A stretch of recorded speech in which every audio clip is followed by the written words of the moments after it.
Salve galera, e aí, tudo bem? Aqui é o professor Fernando falando e também agora aparecendo, e hoje teremos a aula 9 da frente 5B que fala sobre números binomiais. E antes de começar com o problema inicial dessa aula, que vai falar sobre uma formiga e o formigueiro, eu gostaria de mostrar um vídeo bem curioso que mostra a estrutura de um formigueiro. Vamos lá?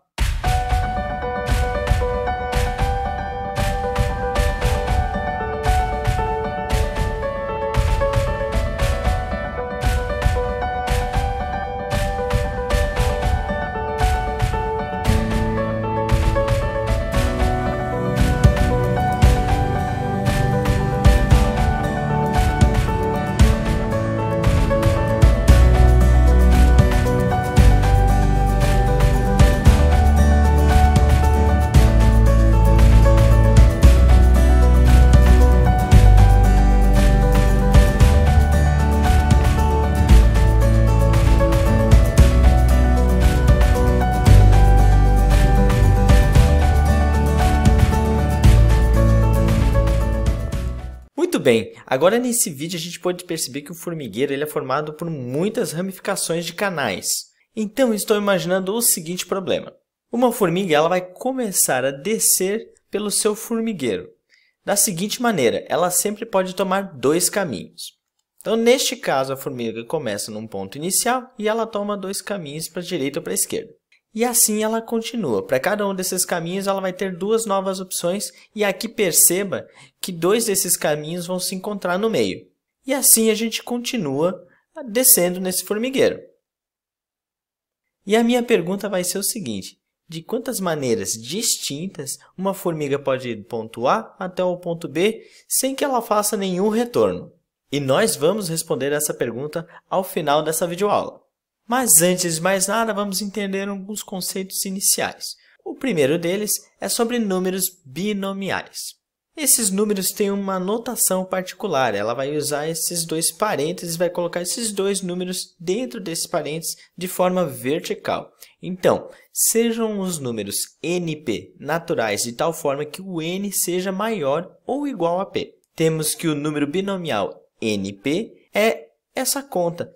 N fatorial sobre P fatorial vezes N menos P fatorial. Você está reconhecendo essa fórmula de algum lugar? É isso mesmo. É a mesma fórmula da combinação simples. Então, como exemplo, eu posso pegar o número binomial 8, 5. Assim, temos 8 fatorial sobre 5 fatorial vezes 8 menos 5 fatorial. E aí você já sabe como resolver esse tipo de conta. Você abre o 8 fatorial até o 5 fatorial para poder fazer a simplificação e depois pode resolver o restante da conta. E nesse caso vai gerar o número 56. Agora tente você. Sugiro que você pause o vídeo e tente resolver esses dois números binomiais, o 10, 8 e o 10, 2. Pronto? Vamos conferir?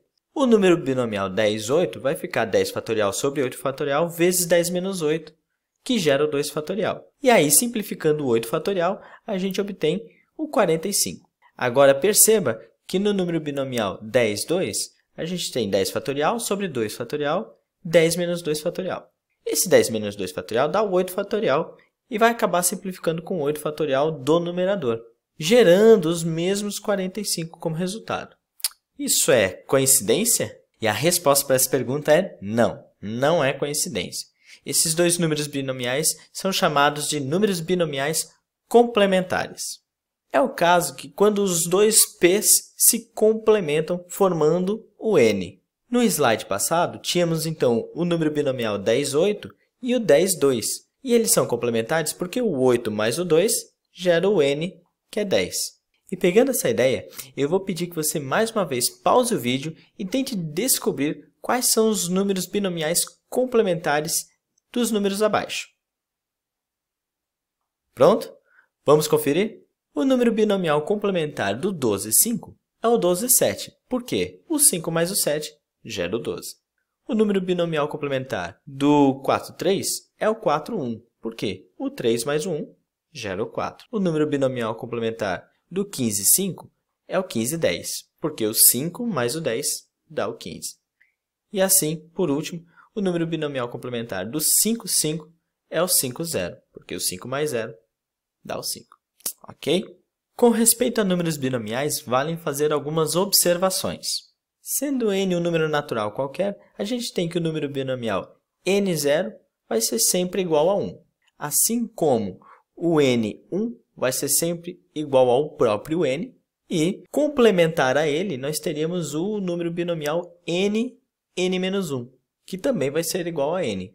E complementar lá ao primeiro, ao n0, nós temos o nn, que também vai ser igual a 1.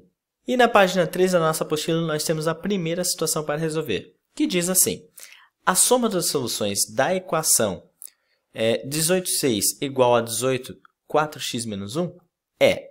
Esse problema se trata de uma equação binomial, e aqui você tem que tomar um cuidado, porque a gente tem que dividir esse problema em dois casos. O caso 1 é o caso mais óbvio, onde o p de um é igual ao p de outro, uma igualdade imediata. Então, nós temos que 6 é igual a 4x menos 1, e resolvendo essa equação, você vai descobrir que o x é igual a 7 quartos. O caso 2 será o caso dos números binomiais complementares, ou seja, a soma dos dois p's tem que ser igual ao n. Neste caso, o 6 mais o 4x menos 1 tem que ser igual a 18. E resolvendo essa equação, você vai obter que o x é igual a 13 quartos. Daí, realizando a soma dessas duas soluções, você vai ter 7 quartos mais 13 quartos, que vai gerar 20 quartos. E, por fim, a resposta 5. Letra B. Agora vamos falar do triângulo de Pascal. Epa, espera aí, tem alguma coisa errada aqui, hein? Gente, é triângulo de Pascal e não Pascual, tá? Que se refere ao matemático francês Pascal. Então, vamos corrigir isso aí. Beleza, assim tá melhor, hein? A ideia de Pascal era organizar todos os números binomiais em uma configuração em ordem. Dessa maneira, ele começou com o primeiro número binomial, o 0, 0, e depois, a cada linha, ele vai aumentando o n, e a cada coluna, ele vai aumentando o p. Lembrando que o p ele nunca pode ser maior que o n. Ele pode até ser igual, mas não maior. E o que você precisa prestar bastante atenção é que, então, o n ele faz justamente referência ao número da linha que aquele número binomial se encontra, e o p é o número da coluna que aquele número binomial se encontra. Assim, a gente pode facilmente localizar um número binomial dentro do triângulo de Pascal. Mas cuidado!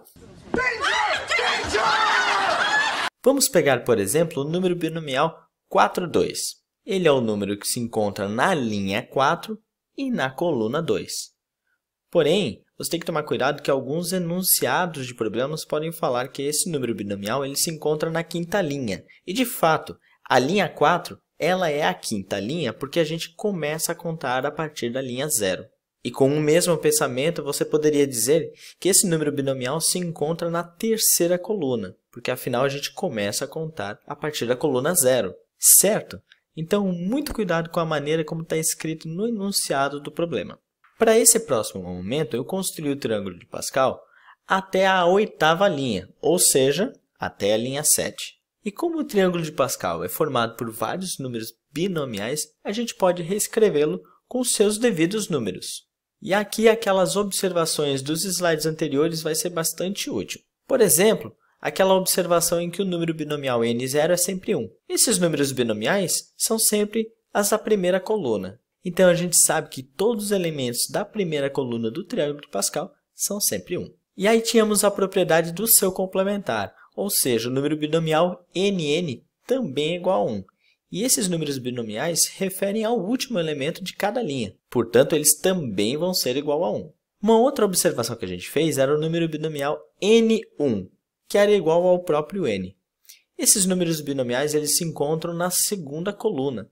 Então, fica bem fácil de preenchê-los, uma vez que é o próprio n da linha. E tínhamos uma propriedade para o seu complementar, o n-1, que, de novo, era o próprio n. Isso significa que os penúltimos elementos da própria linha também serão igual ao n.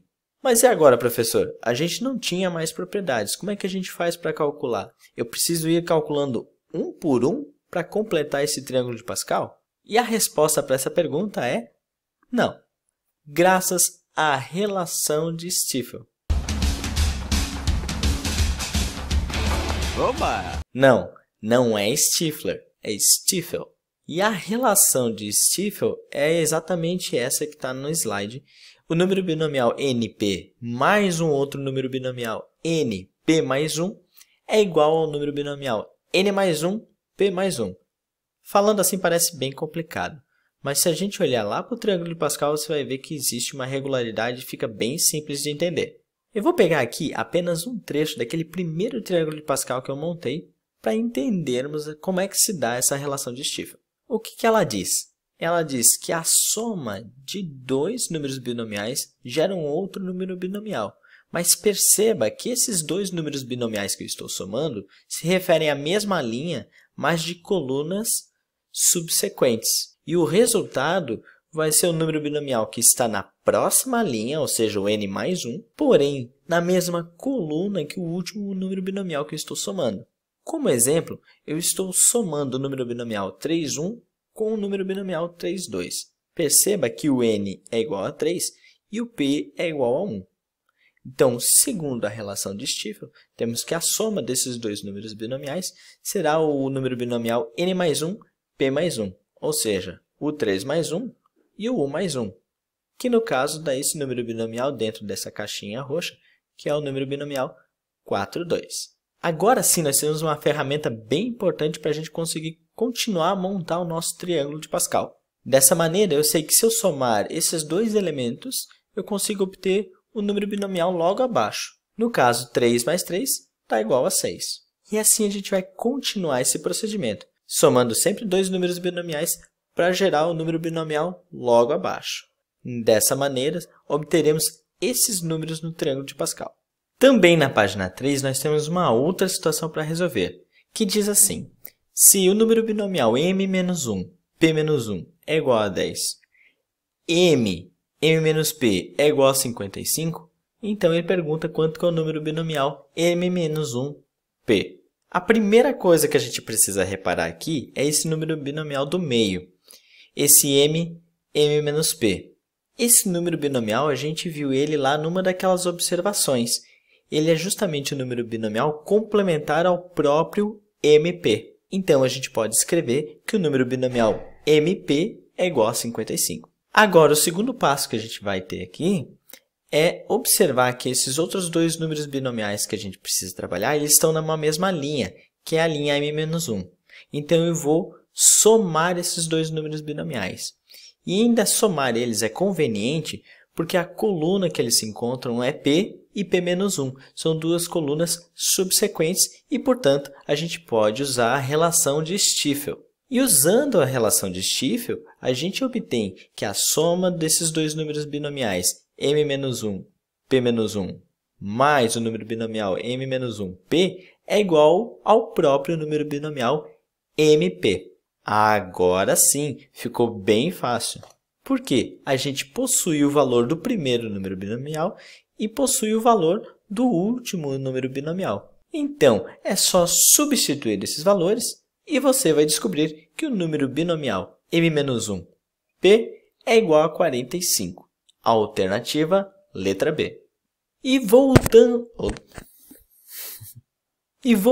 então lá àquele nosso problema inicial da formiguinha. Quantos são os caminhos distintos que a formiguinha pode tomar para ir do ponto A até o ponto B sem fazer nenhum retorno? Você poderia pensar que para a formiguinha chegar até o ponto A, ela só tem uma maneira, ela só desce pela boca ali do formigueiro. Então, eu vou colocar ali naquele vértice o número 1. Para chegar nos próximos dois vértices, ela também só tem uma maneira para chegar em cada um deles. Ou ela vai para a esquerda, ou ela vai para a direita. Então, colocaremos o número 1 em cada um desses vértices também. Agora, para os próximos três vértices é um pouquinho diferente. Para chegar nesse vértice da esquerda, ela só tem uma maneira, é só ir tomando os caminhos pela esquerda. Para chegar até o vértice da direita, ela também só tem uma maneira, que é tomando os caminhos da direita. Mas para chegar nesse vértice do meio, ela tem duas maneiras distintas. Ou ela pega o caminho da esquerda e depois da direita, ou ela pega o da direita e depois o da esquerda. E assim vai seguindo o pensamento para os próximos quatro vértices. você vai perceber que para chegar no vértice da esquerda, ela só vai ter uma opção, seguindo os caminhos da esquerda. Para o vértice lá da direita, ela também só vai ter uma opção, seguindo os caminhos da direita. Mas para esses dois vértices centrais, ela vai ter 3 opções. E nesse momento você já deve estar reconhecendo esses números, sim?